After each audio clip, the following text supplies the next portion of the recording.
السلام عليكم ورحمة الله تعالى وبركاته. نحمده ونصلي على رسوله الكريم، أما بعد فقد قال الله تعالى في القرآن العظيم وفي القرآن المجيد: أعوذ بالله من الشيطان الرجيم، بسم الله الرحمن الرحيم. يا أيها الذين آمنوا اجتنبوا كثيرا من الظن إن بعض الظن إثم ولا تجسسوا ولا يغتب بعضكم بعضا أيحب أحدكم أن يأكل لحم أخيه ميتا فكرهتموه واتقوا الله إن الله تواب رحيم. صدق الله العلي العظيم. சங்கைக்கும் மிக்க மதிப்பிற்கும் உரித்தான அல்லாஹ்வின் நல்லடியார்களே, அருமையான பெருமக்களே, அல்லாஹ்வுடைய அளப்பெரும் கிருபையால் இமாம் ஜமாத்துடன் அல்லாஹ்வுடைய கட்டளையான ஃபஜ்ருடைய தொழுகையை தொழக்கூடிய ஒரு வாய்ப்பை நமக்கெல்லாம் வழங்கியிருக்கின்றான். நம்முடைய இறுதி மூச்சு வரை இமாம் ஜமாத்தோடு நின்று வணங்குவதற்கு உண்டான உடல் ஆரோக்கியத்தையும் மன வலிமையும் அல்லாஹ் தந்தால் புரிவானாக. நமக்கு வரக்கூடிய வலா முசீபத்துகள், துன்பங்கள், துயரங்கள், கஷ்டங்கள், கண்ணீர் நாவீர் எல்லா விதமான ஆபத்துகளை விட்டும் முழுமையான முறையில் நம்மை பாதுகாத்து எல்லா விதமான கயிறு பறக்கத்தையும் நிரப்பமான முறையில் அவனுடைய தனிப்பெரும் கிருபையால் அடையக்கூடிய அவனுடைய பொருத்தம் பெற்றவர்களாக இருப்பதற்குண்டான வாய்ப்பை அல்லாஹ் நமக்கும் உங்களுக்கும் ஈமான் கொண்ட எல்லா மக்களுக்கும் அல்லாஹ் தந்த அன்புரிவானாக. சங்கை குறித்தான அல்லாஹ்வின் நல்லடியார்களே, அண்ணன் பெருமானார் ரசூலுல்லாஹி ஸல்லல்லாஹு அலைஹி வஸல்லம் அவர்கள் நம்முடைய சமுதாயத்தை சரியான முறையில் கொண்டு செல்வதற்காக வேண்டி, நம்முடைய மார்க்கத்திற்கு உட்பட்டு தன்னுடைய உம்மத்துமார்கள் சரியான வாழ்க்கை வாழ்வதற்காக வேண்டி நமக்கு பல்வேறு விதமான செய்திகளை, விஷயங்கள் நமக்கு கற்றுக் கொடுத்திருக்கிறாங்க. அப்படி ஒரு நாள் பனி இஸ்ரவேல் காலத்தில் நடந்த ஒரு செய்தியை சஹாபாக்களுக்கு சொல்றாங்க. பனி இஸ்ரவேல் காலத்துல 2 நபர்கள் இருந்தாங்க. ஒருத்தர் நல்ல சாலிஹான மனிதர், நிறைய அமல் செய்யக்கூடியவர், எந்த நேரமும் தொழுகை, இபாதத்து அப்படிங்கிற ஒரு ரீதியில வாழக்கூடியவர். இன்னொருத்தர் அதிகமான முறையில் பாவம் செய்வாரு, ரொம்ப கெட்ட பழக்கம் உடையவரா இருந்தார். இப்படியே 2 பேருடைய வாழ்க்கையும் போச்சு. அப்படி இருக்கக்கூடிய காலகட்டங்கள்ல இந்த சாலிஹான நல்லமல் செய்யக்கூடியவருடைய உள்ளத்துல ஒரு விதமான எண்ணம் ஏற்பட்டுச்சு. என்ன எண்ணம்னு சொன்னா, இந்த பாவம் செய்யறாருல்ல, தப்பு செய்யறாருல்ல, அவரை பத்தி என்னடா இப்படி ஒரு வாழ்க்கை வாழ்ந்துகிட்டு இருக்கிறான், எந்த நேரம் பார்த்தாலும் பாவம் செஞ்சுக்கிட்டே இருக்கிறானே, எந்நேரம் முசீபத்து பிடிச்சவனா இருக்கிறானே என்ற ஒரு தவறான எண்ணத்தை இந்த நல்லமல் செய்யக்கூடியவர் தன்னுடைய வாழ்க்கை முழுவதும் தொழுகிறாரு, ஓதுறாரு, நல்லமல் செய்யறாரு, இபாதத் செய்யறாரு. ஆனால் அவருடைய உள்ளத்துல எப்படிப்பட்ட ஒரு சிந்தனை வந்துருச்சு, அடுத்தவரை பார்த்து என்னடா இப்படி இருக்கிறான் என்ற எண்ணம் அவருடைய உள்ளத்துல வந்துருச்சு.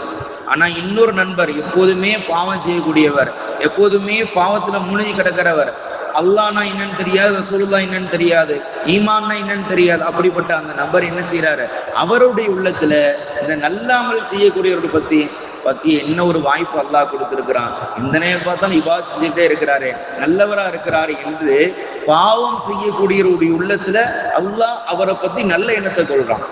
இப்ப நமக்கு நல்லா புரியணும், என்னதான் நம்முடைய வாழ்க்கையில் நிறைய இபாதத் செஞ்சிருந்தாலும் கூட நம்ம என்ன செய்யக்கூடாது, அடுத்தவர்களை பத்தி தவறான எண்ணம் கொள்ளக்கூடாது, அடுத்தவர்களை பத்தி தவறான சிந்தனைகள் கொள்ளக்கூடாது.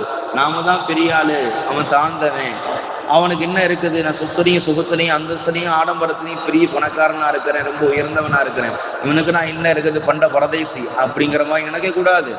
இவருடைய உள்ளத்துல தவறான சிந்தனைகள், அவரை பத்தி அவருடைய குணாதிசயங்கள்ல, அவருடைய பழக்க வழக்கங்கள்ல எந்த ரீதியிலையுமே நம்ம என்ன செய்யக்கூடாது, அடுத்தவர்களை பற்றி தவறான எண்ணம் கொள்ளக்கூடாது என்ற செய்தியை ரசூலுல்லாஹ் பனி இஸ்ரவேல் காலத்தில் நடந்த செய்தியை சஹாபாக்கள்கிட்ட சொல்லிட்டு, இந்த 2 பேர்ல யாரு சொர்க்கம் செல்லுவாங்க என்று சஹாபாக்கள்கிட்ட கேட்கும் பொழுது சஹாபாக்கள்னு சொன்னாங்க, இதுல என்ன யார ரசூலுல்லாஹ் சந்தேகம், எல்லா காலம் முழுக்க நல்லமல் செஞ்சுக்கிட்டு இருக்கிறார்ல, எந்நேரம் பார்த்தாலும் குர்ஆன் ஓதுறாரு, அவங்களுடைய தௌராத்தை ஓதுறாரு, இபாதத்திலே இருக்கிறாரு, அவர் தான் சொர்க்கம் போவான்னு சொன்ன மாத்திரத்துல ரசூலுல்லாஹ் சொன்னாங்க, இல்ல, அவர் சொர்க்கம் செல்ல மாட்டார். காரணம், அவர் எவ்வளவுதான் இபாதத் செஞ்சிருந்தாலும் கூட அவருடைய உள்ளத்துல என்ன செஞ்சிருச்சு, அடுத்தவரை பற்றி தவறான எண்ணம் வந்துருச்சு. அவருடைய குணாதிசயங்களை பற்றி, அடுத்தவருடைய பழக்க வழக்கங்களை பற்றி, அடுத்தவருடைய வாழ்க்கையை பற்றி நம்ம என்ன செஞ்சிடக்கூடாது, எந்த காலத்திலையும் அடுத்தவர்களை பற்றி தவறான எண்ணம் கொள்ளக்கூடாது. நம்ம மட்டும் ஒழுங்கா நம்முடைய வாழ்க்கையில எவ்வளவு பிரச்சனைகள், எவ்வளவு கஷ்டம், எவ்வளவு பெரிய கெட்ட இதெல்லாம் இருந்துகிட்டு இருக்குது. ஆனா அல்லாஹ் அதெல்லாம் மறைச்சு வச்சிருக்கிறான். அதெல்லாம் வெளிக்கொண்டு வந்தான்னு சொன்னா எல்லாரும் காரி துப்பிடுவாங்க. இவன் நம்ம எப்படி நினைச்சுக்கிட்டு இருந்தோம், இந்த மாதிரி மோசமான ஆளா இருக்கிறான் அப்படின்னு நம்முடைய வாழ்க்கை இருக்கும் பொழுது நம்மை அடுத்தவர்களை பார்த்து எந்த நிலையும் செய்யக்கூடாது. குறை சொல்வதோ, குறையான எண்ணத்தில் கொள்வதோ. ரசூலுல்லாஹ் குர்ஆனுடைய வசனத்தை சொன்னாங்க, இன்ன பாதல்லன் இஃப்னுன், அடுத்தவர்களை பத்தி சின்னதா ஒரே ஒரு விஷயத்த, ஒரே ஒரு துளி நீங்க தப்பா நினைச்சீங்கன்னு சொன்னா அது மிகப்பெரிய பாவத்துல கொண்டு போய் சேர்த்துடும் என்பதாக அருள்மறையாம் திருக்குர்ஆனுடைய செய்தியை சொல்லி ரசூலுல்லாஹ் அவருடைய அந்த வாழ்க்கையினுடைய படிப்பினையை சொல்லி சஹாபாக்களுக்கு என்ன செய்யறாங்க, இந்த மாதிரி இந்த காலத்தில் இருக்கக்கூடாது என்ற செய்தியை ரசூலுல்லாஹ் சொல்றாங்க. அது மட்டும் இல்ல, ரசூலுல்லாஹ்வுடைய வாழ்க்கையில் நடந்த ஒரு செய்தி, இதுக்கு முந்தி உண்டான சம்பவம், ரசூலுல்லாஹ் வருவதற்கு முன்பு பனி இஸ்ராயீல் காலத்தில் நடந்த சம்பவம். ஆனா ரசூலுல்லாஹ்வுடைய வாழ்க்கையில சஹாபாக்கள் எல்லாம் உட்கார்ந்து இருக்கிறாங்க. உட்கார்ந்து இருக்கும் பொழுது நீங்க சொர்க்கவாசியை பார்க்கணும்னு ஆசைப்பட்டீங்களா, இப்போ ஒருத்தர் வருவார், அவரை பார்த்துக்கிறங்கன்னாங்க. எல்லாரும் வாசலை பார்த்துக்கிட்டு இப்படி கண்ணை முடிச்சு பாக்குறாங்க, யாரா வர்றா அப்படின்னு பாக்குறாங்க. அங்கேருந்து ஒரு சஹாபி வந்தாங்க, வந்து அமைதியா உட்கார்ந்துக்கிட்டாங்க. மறுநாளும் அதே போல சொர்க்கவாசியை பார்க்கணும்னு ஆசைப்படுறீங்களா, இவரை பார்த்துக்கிறங்க. எல்லாரும் வாசலையே பாக்குறாங்க. அதே போல அதையும் சஹாபி வந்து உட்கார்றாங்க. மூன்றாவது நாள் அதே போல ரசூலுல்லாஹ் சொர்க்கவாசியை பார்க்க நீங்க ஆசைப்படுறீங்களா, இவரை பார்த்துக்கிறீங்கன்னு சொன்னாங்க. அதே போல அந்த சஹாபி வர்றாங்க. இப்போ நம்முடைய வாழ்க்கையில இவருக்கு இந்த வாய்ப்பு கிடைக்க போகுது, இவருக்கு இந்த வேலை கிடைக்க போகுது, இவர் பரீட்சையில இவ்வளவு வெற்றி பெற போறாரு அப்படின்னு சொல்லும் போது நமக்கு ஒரு சந்தோஷம் கிடைக்குது. ஆனால் ஒட்டுமொத்த வாழ்க்கையினுடைய அடித்தளமாக இருப்பது சொர்க்கம் அடைய வேண்டும், அல்லாஹ்வுடைய பொருத்தம் பெற வேண்டும். இதுக்கு தான் இந்த உலகத்துல பாடுபட்டுக்கிட்டு இருக்கிறோம். அப்படி இருக்கும் பொழுது இவரை பார்த்து ரசூலுல்லாஹ் சொர்க்கவாசி என்று சொல்றாங்கன்னு சொன்னா எந்த அளவுக்கு சஹாபாக்கள் ஆர்வத்தோடு இருக்கிறாங்க, சொர்க்கத்தை அடைய வேண்டும் என்ற உயர்ந்த எண்ணத்தோடு இருக்கிறாங்க. அப்படி சஹாபாக்களுக்கு என்ன இருந்துச்சு, ஒரு சஹாபி அந்த சஹாபிட்ட போய் என்ன செய்யறாங்க, உங்க வீட்டுல ஒரு 3 நாள் தங்கிக்கிறட்டுமா அப்படின்னு கேட்கிறாங்க. சஹாபாக்களுடைய வாழ்க்கையில எந்த ஒரு விருந்தாளி வந்தாலும் அவர்களை கொடுத்து வீட்டுல உட்கார வச்சு அவர்களுக்கு உண்டான தங்குவதற்கு உண்டான ஏற்பாடு செஞ்சு உணவு கொடுத்து அவங்களுக்கு எல்லா விதமான உபஸ்தானம் செய்வாங்க. இது சஹாபாக்களுடைய வழக்கமா இருந்துச்சு.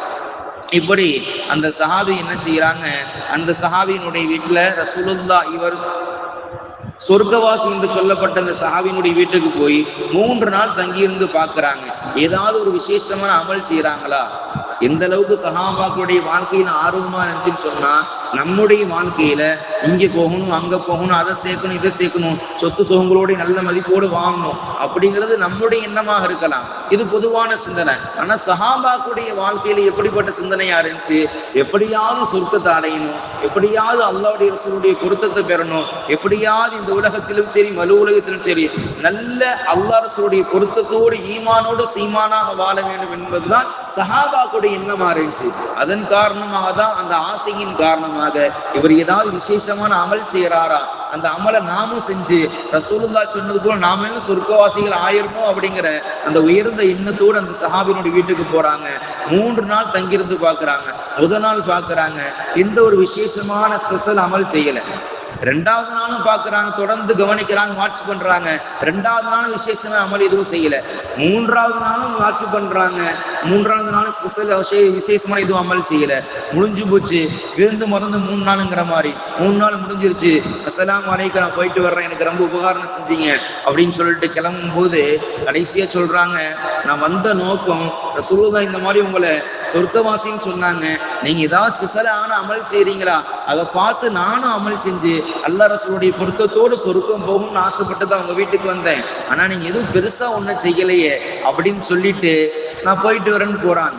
போகும் பொழுது போறவரை கூப்பிட்டு நிப்பாட்டி சொல்றாங்க, தோழரே கொஞ்சம் நில்லுங்க, தோழரே கொஞ்சம் இல்லைங்க அப்படின்னு பக்கத்துல கூப்பிட்டு சொல்றாங்க, நீங்க சொன்ன மாதிரி நான் விசேஷமான ஒரு எந்த புதுசான அமல் எதுவும் செய்யல. அல்லாஹ் ரசூல் எதை கற்றுக் கொடுத்தாங்களோ நீங்க எல்லாம் எதை செய்றீங்களோ அதுதான் நான் செய்யறேன். ஆனா ஒன்னே ஒண்ணு என்ன தெரியுமா, யாரை பத்தி நான் தவறா நினைக்கவே மாட்டேன், யாரை பற்றி நான் தவறான எண்ணம் நினைக்க கூட மாட்டேன், ஒரு துளி கூட என்னுடைய உள்ளத்துல வராது.